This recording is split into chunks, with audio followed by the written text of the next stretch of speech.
Welcome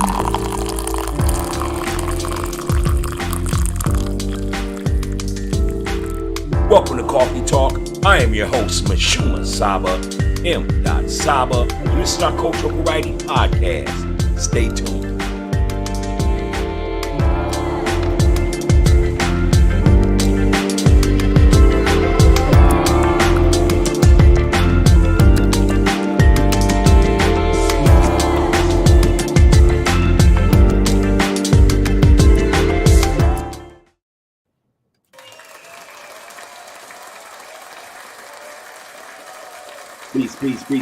Peace. And welcome to Coffee Talk Podcast, the Cultural Variety Podcast show. And I am your host, Mashuma Saba, M. Saba. And this is our Cultural Variety Podcast show. How y'all doing today? Welcome to the show, Coffee Talk. No doubt. And although it was warmer than average in the Twin Cities, it still gets cold at night. So make sure you're drinking something warm and laying next to a body. You feel me? I'm just saying. We all can laugh about that, but we know it's true, right? All right, so welcome to our Cultural Studies night. And I first want to say this. I want to apologize to my viewers, my sponsors, my supporters, because we didn't get to do it on Monday, man. I was already set, ready to go, and things came up at the last minute, and so I had to reschedule for the night. But overall, it's still going to be a great show. We got a great read tonight. We're going to be discussing the city of Makura. We're also going to be discussing the Arab HORDES is the title. And we're also going to be discussing how slavery came to be confined to blacks alone. Tonight, we are discussing pages 148 to 146 of the book, The Destruction of Black Civilization, Great Issues of a Race from 4500 BC to 2000 AD. Author is Chancellor Williams. So welcome to the show tonight.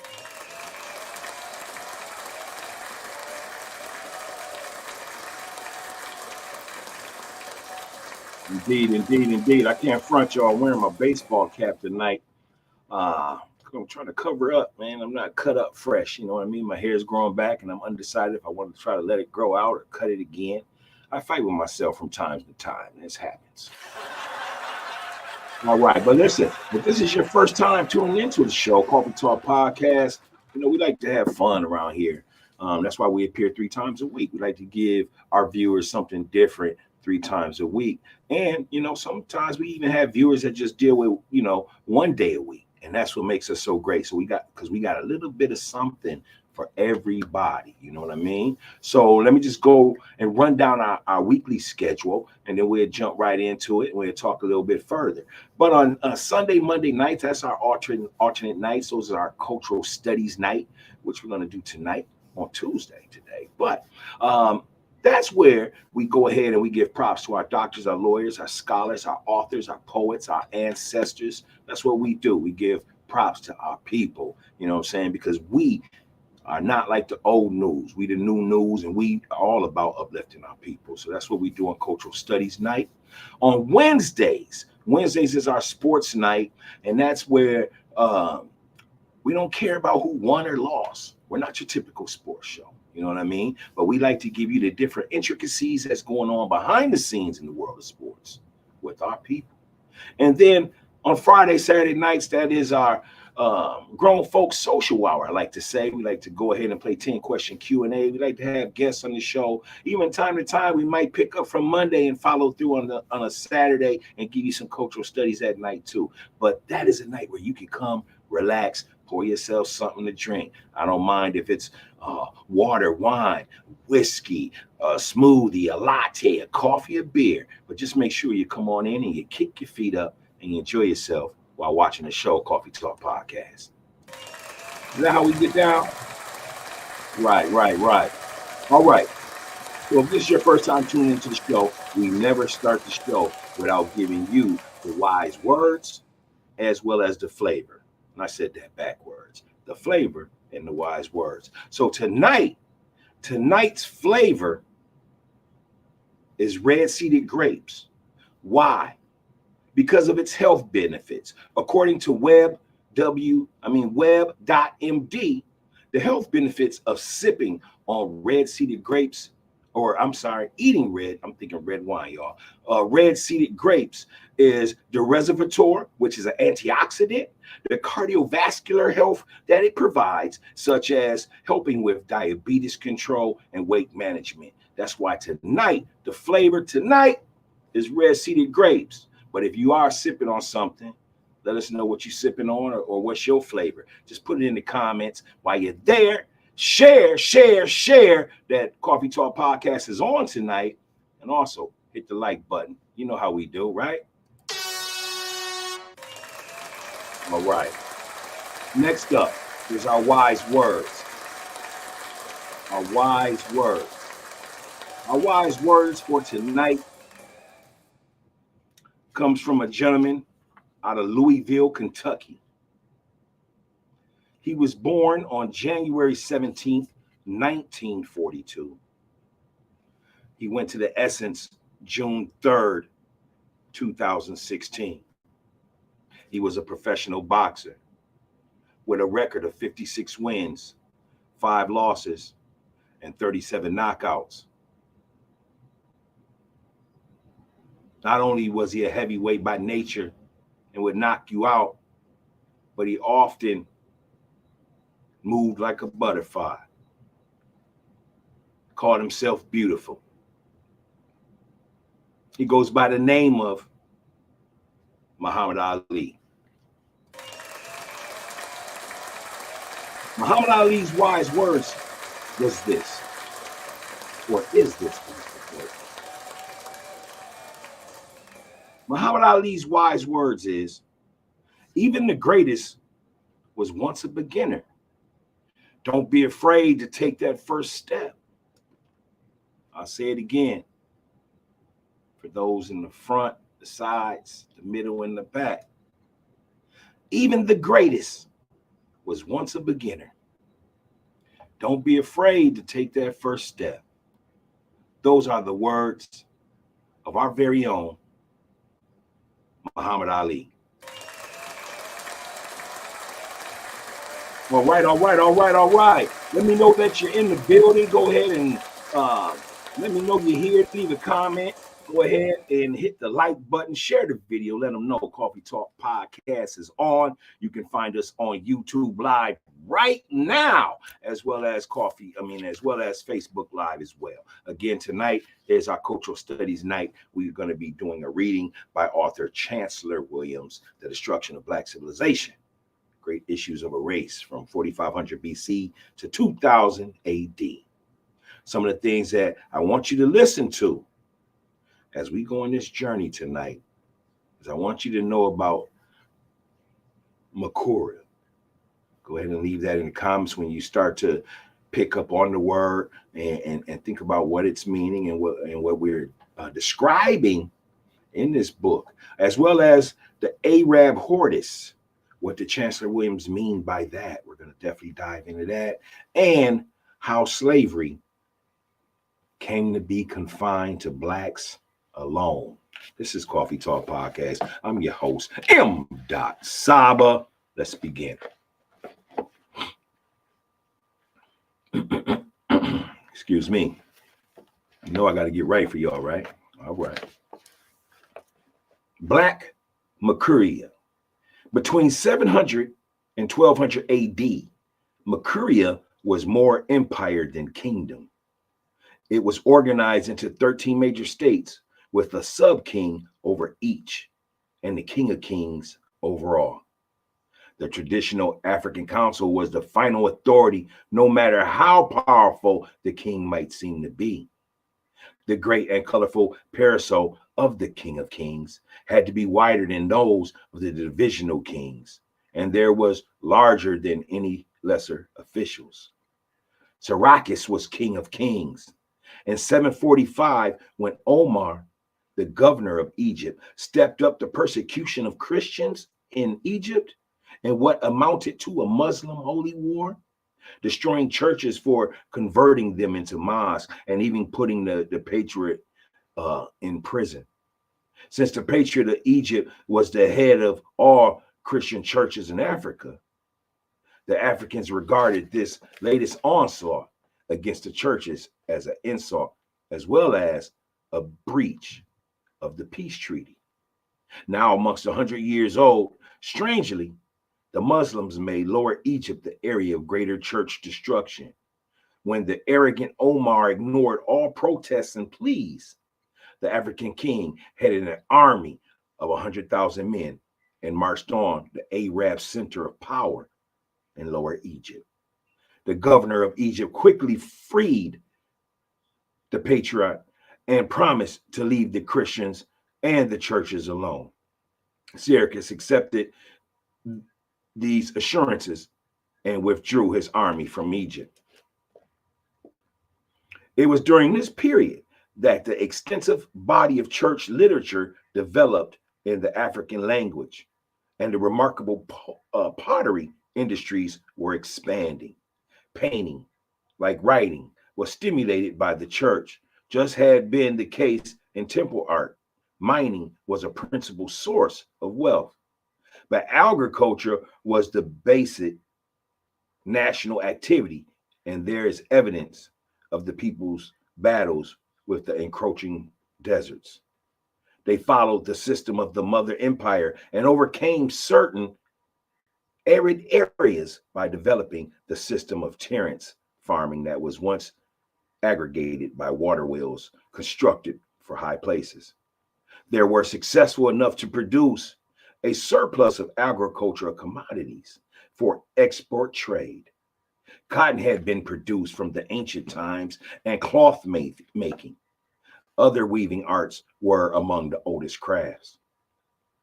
That glass was made is certain, but the extent of this enterprise is not indicated by the archaeological findings. I want to stop there for a moment. So basically, what they were saying is that in Makura had all these things, such as there was glass making back then, cotton. They were weaving, they was writing during these ancient times. Let's continue on. The reports of Arab scholars on the cities of the blacks during these early centuries are significant for two important reasons. The first is that, like the European explorers, geographers, and others referred to earlier, they were not concerned with writing African history, and nothing could have been further from their intentions than glorifying the achievements of blacks. So that now what we're starting to discuss here, for those that are watching, is we're looking at the arrival of Arabs into Makura. See, during this time, Makura was spiritually based. Then the arrival of colonizers bringing Christianity into it. And now the Arabs. Let's continue. They wasn't concerned with our history or anything like that. Let's continue. But their mission was to make factual reports on the conditions and exploitable possibilities of Africa to their home countries. Such reports would be the basis for future penetration, exploration, and conquest. So see, that's what they were coming over there for. They were coming over there to see how shit was ran. You know, why was it so beautiful there? We was more than an empire. We was a kingdom. How did it work? The second highly significant fact about the accounts of Abu Salim and other scholars between the 7th and 15th centuries AD is that, unlike the case of Egypt, none questioned either the greatness or the origin of this black civilization. It was so clearly all African. It was so clearly all Africans that it did not seem to occur to these Arab writers that any other position was tenable. So they didn't think of you as being great. We're talking about the Arabs, y'all. Those familiar with the traditional African religion might question whether Christianity was in fact external to Africa. In any case, the beautiful churches they saw spread over the land of the black gods and had become almost completely Africanized for those gods.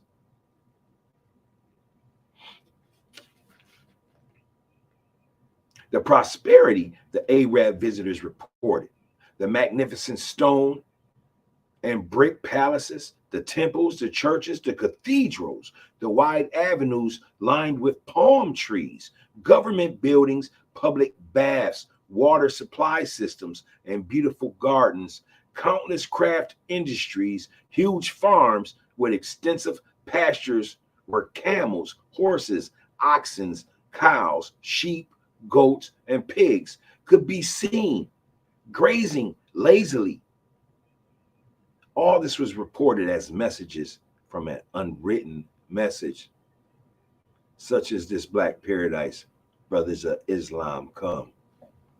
So that was their message. The Arabs was saying, they were saying, such is this black paradise, brothers of Islam come. Because these are all the things they were seeing. Brick palaces, temples, churches. They were seeing civilization, advancement. Let's continue. The prosperity in this center of the black world represented one of the last great epics in the history of the blacks. If near the final, it was also one of their finest hours on the stage of human progress. Here, the measure of a people genius could be taken without speculation. Here, the message of who blacks were was wrought in stone and iron in succeeding generations of blacks who were to lose their very identity in the blood and tears of the unbroken oppression. The Arab scholars were properly amazed at a way of life so superior to that of their own homeland. It was something to be amazed about, for there were not only public baths, but public lanterns, drainage, central water systems. But the most remarkable evidence of prosperity and progress was reflected in the advanced standard of living among the masses. The massive brick making industry had led to homes of brick and stone in cities, towns, and villages, brick houses and larger houses for the great common people. In the 8th century, this was something for the visiting Arab scholars to write home about. It would be something to write about anywhere in this last part of the 12th century. So this is where we're talking about the Arab invasion into Makura, into our homelands of black spirituality. We were starting to get invaded by Christianity and the Arab nations. Let's continue. If you believe this to be untrue, please state anything that you would like to add to the bill by putting that in the comments. While you're there, make sure you're sharing your time here with us. And also hit the like button. Welcome to Coffee Talk Podcast, the Cultural Variety Podcast Show.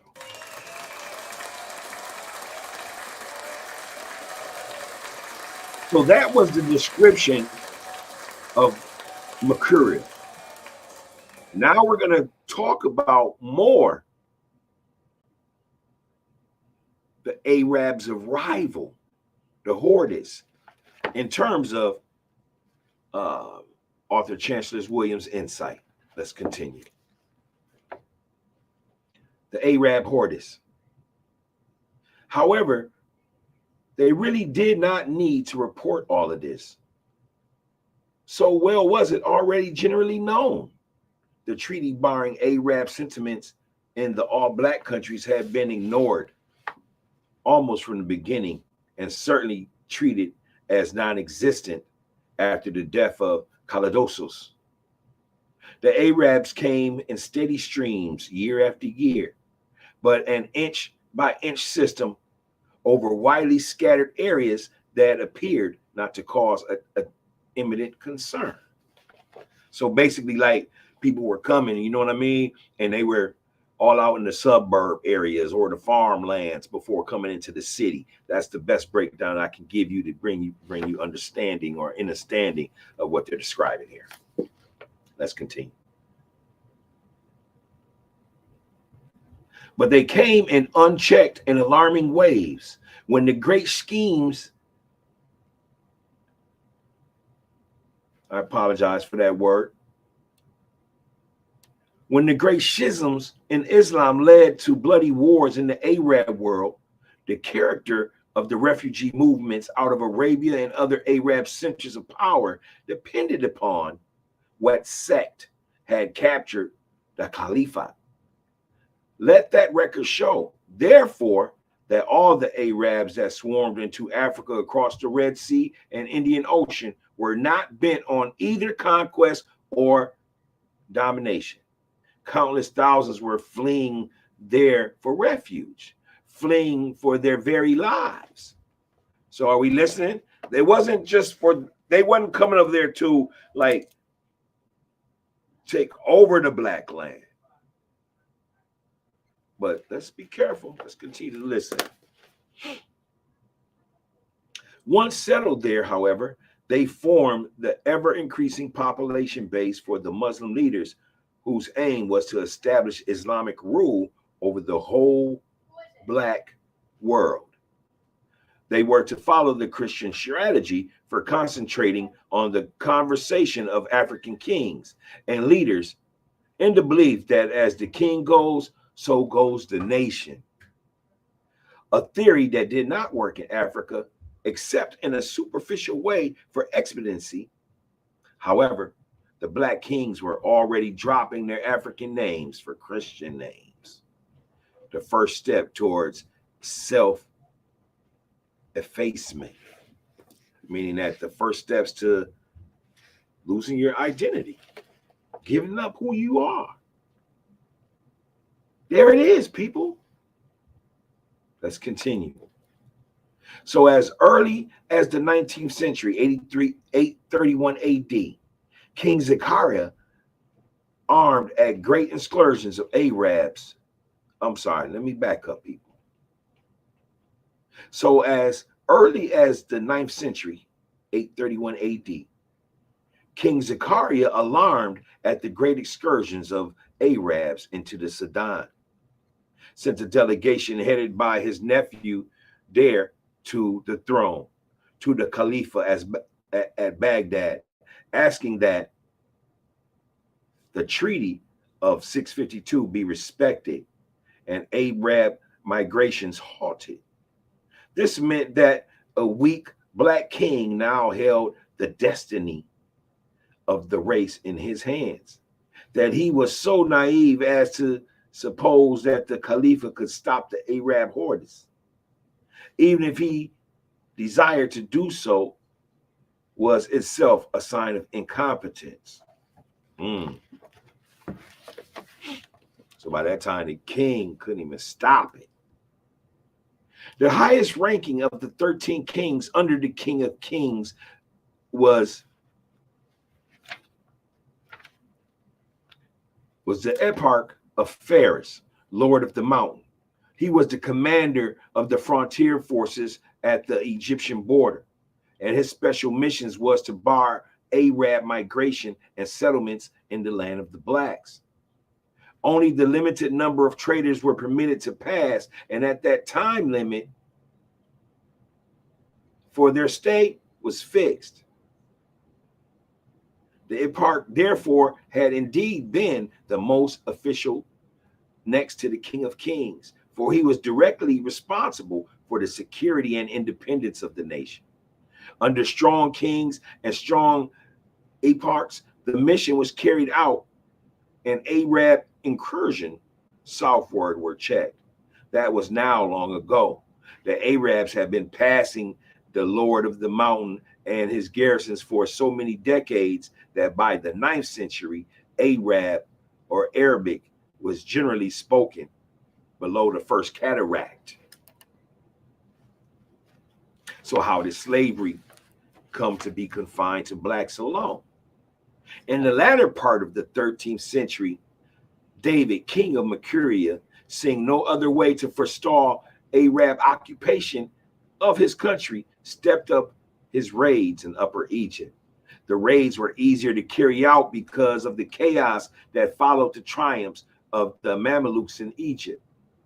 But in 1272, the blacks, and what I have attacked as a pattern of their own self-destruction, made the first step to that end. The usual impatience of the heirs to the throne soon enough found full expression in Shakandus, the king's nephew. He hastened to the Sultan of Egypt to secure an alliance and plan an invasion of his country that would assure his ascendance to the throne. The Sultan had every reason to grasp this wonderful opportunity handed to him. Though the blacks themselves, not only would he be able to even scores with them, but he would also be able to create conditions for the Mameluke hemorrhage over their land. Moreover, the African king had not only been raiding Egypt with impunity, but he had denounced the Treaty of 652 and refused to pay that bequat. The Sultan Babers, therefore, did not hesitate.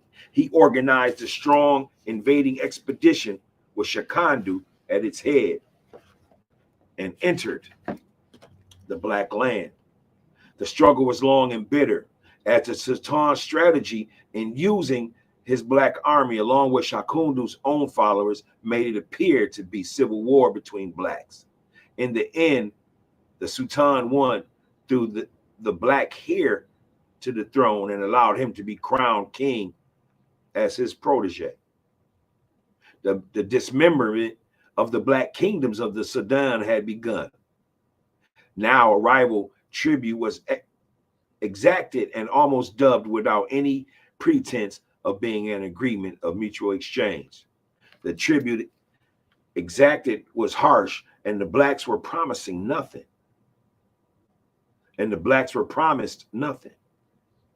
The kingdoms was then divided into two parts. The Sultan taking the northern region as his personal faith, and Muslims' rule now extended over Egypt and into the Sudan. The pattern was set that was to continue into our times and probably beyond. The Arabs at the northern Sudan, where the blacks were pressured into smaller and smaller areas in the southern Sudan. Once again, learning nothing from even just yesterday, the black leadership paved the way for further Arab advances into their country.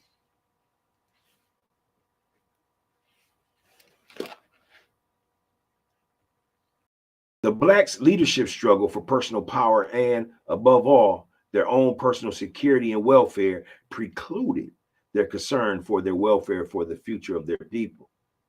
They were quite willing and ready to welcome the Arabs and to surrender their people to them in exchange for high office and limited consideration. The days of the black immortals seem to have passed forever. Mental Pygimes again occupied the throne once held by Menes, Plenok, Shabaka, and Kalados. I want to stop right there for a minute, my people, if you're listening to this. I know that paragraph got a little bumpy. So I want to explain to you what you're hearing. It's just to give it a breakdown, it's almost as if when you look into our communities today, and this is no slight, no sight, no diss or nothing, but when you see the Arab stores in your community, right? And they preach Islam, right? Yet they sell pork and everything else out of their stores. I'm just going to say it. That's the sense of what it gave me on that last paragraph. If you guys was listening, if you have not, you definitely can rewind it and just listen to the story by author Chancellor Williams.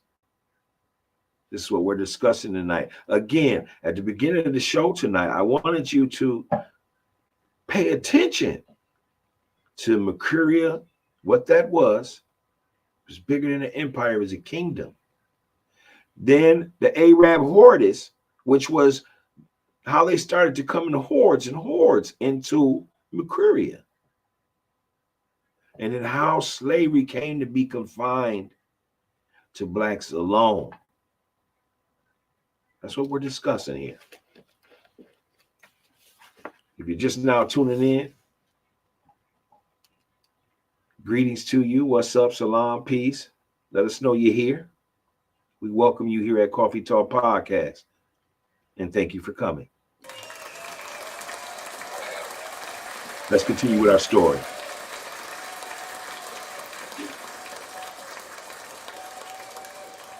In 1304, still under self-seeking black leader, in 1304, still another self-seeking black leader joined to Cairo to have himself crowned as the servant king of the blacks by the Sultan al-Nasir. The Sultan sent an expedition to Dongola, a task now easier than before. And his new servant was crowned as King Amai. It should be noted here that the Mameluke rulers' effective power was confined to Lower Egypt and that the independent Arab tribes, of which the Bani Khans were the most powerful, held all of Upper Egypt. They were the only normally the Sultans. They were only normally the Sultans. In order to put an end to the endless coups and counter coups among the blacks, the decision was reached to overwhelm the South with unified armies from both Upper and Lower Egypt and set up the Islamization of the blacks, putting Muslim kings on the throne. So I want to pause right there. I just want to give you a breakdown of when you're talking about Muslims and you're talking about 5%, Nation of Gods and Earths.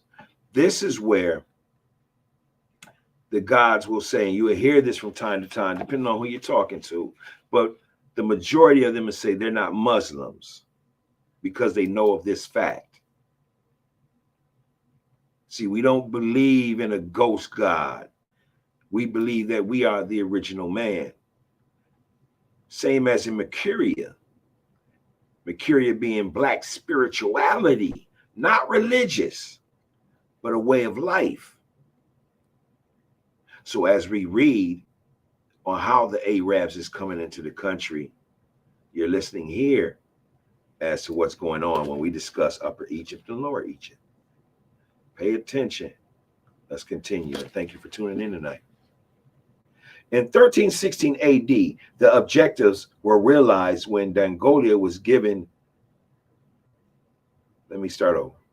In 1316 AD, the objectives were realized when Dongola was again raised for the 5th time, and the Carimbus, the last black Christian king, was put to flight. A black Muslim, Abdullah, was made king temporarily while awaiting the pleasure, not of the Sultan, but of the powerful chief Khan's Ad-Dawla of the Bankans Arab tribe. His pleasure was to put the black Muslim king to death and assume the kingship over the blacks himself. Over the blacks. This statement is misleading. This was no longer the land of the blacks. White and colored Arabs now constituted the majority. Are y'all listening? Without the population base, the triumph of the Arabs in the Sudan could not have happened. Yet the Arab chieftain's rule as king was short-lived because the Mameluke rulers played one group off against the other in an effort to defeat Arab objectives in one way or another. For one thing, they had been unable to break the anonymity of the Arab tribes in Upper Egypt. And these tribes were spreading over the Sudan and setting up their own kings. This was a further challenge to the Mameluke rule in Egypt, who then were the Mamelukes. The Mamelukes were the whites who had been enslaved by the Arabs in their wild and amazing sweep out of the desert homeland to conquer all adjacent countries and establish a world empire with the speed that shook the world. Theirs was the original blitz, the enslavement of prisoners of war, which was the way of general slavery, began and was the order of the day. Race had no bearing on the matter then. And see, that's where people that lock up black and brown people got that part from. Because it says even in your constitutions that if you are, this ain't verbatim, but it's, if you commit a crime and you're found guilty of that crime, you now are awarded into slavery. When you go to jail to do time, that's slavery. Shackles on your mind, wrist and ankles. Someone telling you when to get up, someone telling you when to lay down. Someone telling you when you're going to eat, some telling you when you ain't. That's where that came from. Let's continue.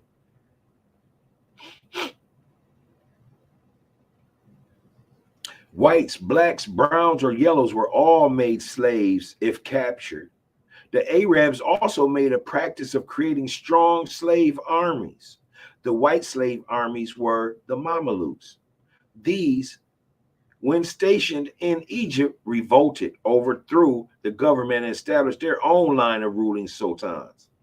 For this, they were halted by the Arabs and looked upon with scorn, even though they had been converted to Islam. The white ex-slaves halted their former masters even more. The white slave revolt and its historical significance are underplayed. Yet its impact was such that it influenced the course of modern history in black and white relations. The effect of that revolt on the black world was tragic, for the murderous onslaught of the white slaves against the earnest masters so shocked the white world that the general enslavement of whites ended forever. On this, the record is clear. White slavery ended after the Mameluke Rebellion. When did white slavery end? After the Mameluke Rebellion. White slavery ended after the Mameluke Rebellion. The word Mameluke, if I'm pronouncing that correctly, is M-A-M-E-L-U-K-E, Mameluke Rebellion. Therefore, after Black Africa became the exclusive hunting ground for slaves, a situation made easier by the developments outlined in this work. All the theories of inherent Black inferiority stemmed from the urgently felt need to justify the success in continuing slavery to the African race. The answer to the riddle of the centuries can be traced right here. for that great change in human history when only blacks were enslaved and led to the general degradation of a whole people. The way was now open and easy for all of the relevant branches of science and scholarship to proclaim theories on the inherent inferiority of blacks. Far worse than this, since black populations were everywhere under white control, they could actually be forced into inferiority by dehumanizing programs silently structured in all institutions and phases of white national life. The blacks were the immediate victims of these diseases born of poverty and planned deprivation. The undernourished and diseased mothers carried and brought babies into the world who were both physically and mentally handicapped even before birth. The Mameluke Sultan sent another expedition in 1323 to put the African king Carimbus on the throne again after his brother himself had disposed the Arab king only to die a few days later. The copes and counter copes still seem to be endless and not at all the presupposed political phenomena characteristically confined to the blacks. Therefore, as soon as the Mameluke forces withdrew from the south, Khan's Adalui returned, overthrew Carimbes a second time, and became king again. Meanwhile, another strong Arab tribe, the Guhanya, had been pouring into the Sudan in such great waves that they rapidly became the dominant Arab group below the Second Cataract. The kingdom known to history as Makura was no more.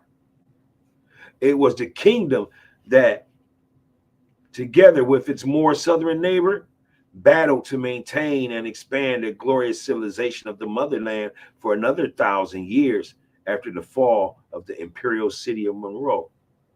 That was why it was close to the 15th century before Amin Khaldun or anyone else could report that the Guhanya Arabs were the complete masters of the land of the blacks, from the first cataract to the highlands of the Abyssinia. The history of Black Egypt had been repeated in the Black South. The coming of the Caucasian, whether from Asia or Europe, or whether in the name of peace, trade, and integrated society, or in the name of Allah, of the Arabs, or the God and Jesus Christ of the Jews and Christians, no matter under what pretext they came, it meant the destruction of the highly advanced civilization of blacks. That's a bumpy ride, y'all. That's a bumpy ride. You should be asking questions at this point.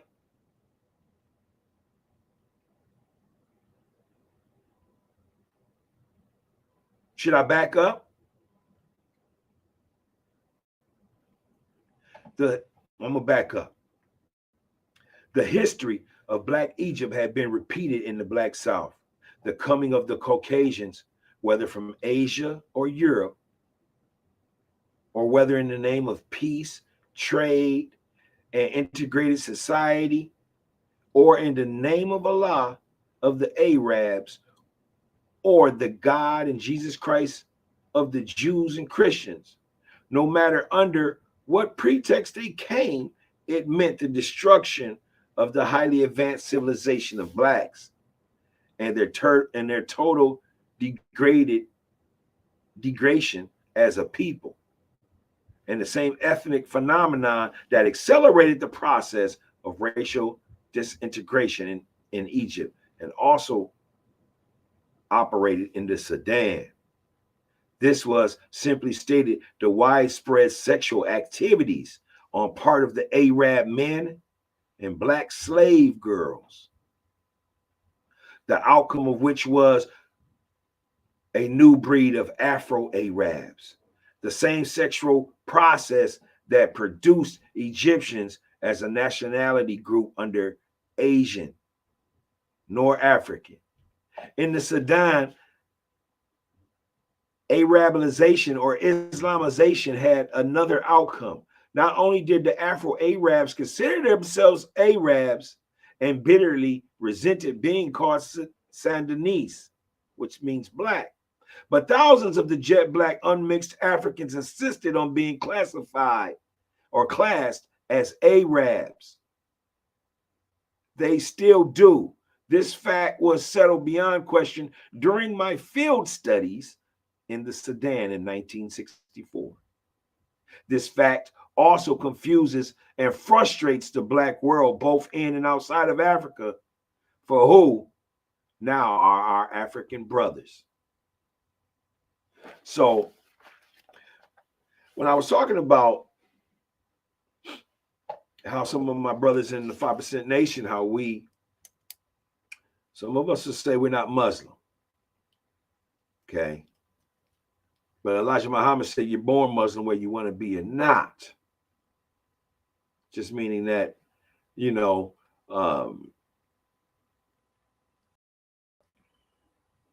you bear witness that Allah is God, you know. We have to make sure we don't get caught up in the wordplay, people, because, again, we are more than just these titles. You are the original man. You are the original man, which is a spiritual truth of us. Before we get labeled titles, Muslims, Moors, whatever. You know, I tell my people all the time, one of the things that we have so much division amongst ourselves is because we get caught up in so much of the wordplay. We get so caught up in words. A lot of us people, because we're not readers as well, right? Don't have the vocabulary to understand the differences that a word can mean several different things. Go ahead and leave a comment. Let me know what y'all's thoughts are on Makura, the kingdom, the arrival of the Arabs and Islam,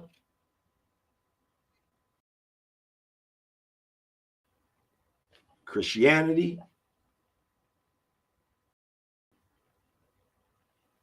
how it just got to be confined to us blacks, how slavery just got to be confined to us blacks. Was whites ever slaves? That's what we discussed here tonight. Paid from 148 to 156.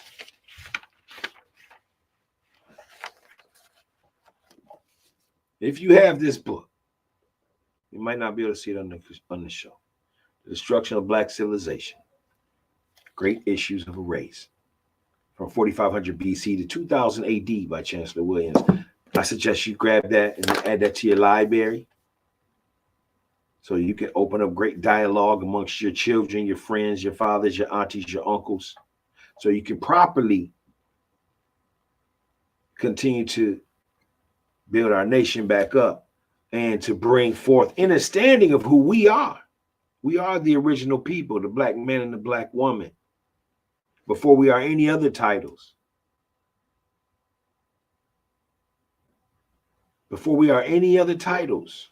That's what we are. So I understand. Some of the brothers, when they say, man, we ain't Muslims, we Islam, our self-lord and master. Arm, leg, arm, head. We are the original man. This is true. This is factual. This is science. And we are that before any labels or any titles can be put on you. So that's what I want you to take from this tonight for those that study and know what I'm talking about, right? And for those that are drawn to this, again, this is our cultural studies night. And, you know, we're here every Sunday and Monday, alternate Sunday, Monday night. We love to give props to our authors, our lawyers, our doctors, our scholars, our ancestors, our poets. This is what we do. This is cultural study night. And our culture is so broad that we just want to appreciate you for stopping here.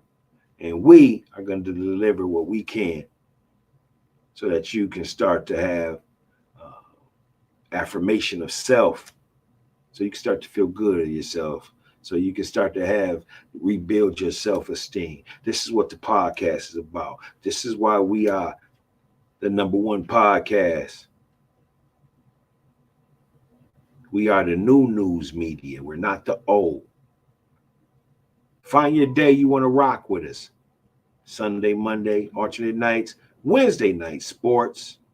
Friday, Saturday, get loose, grown folks social hour, where you can come laugh, be yourself, have a drink, put something in the air, and be you.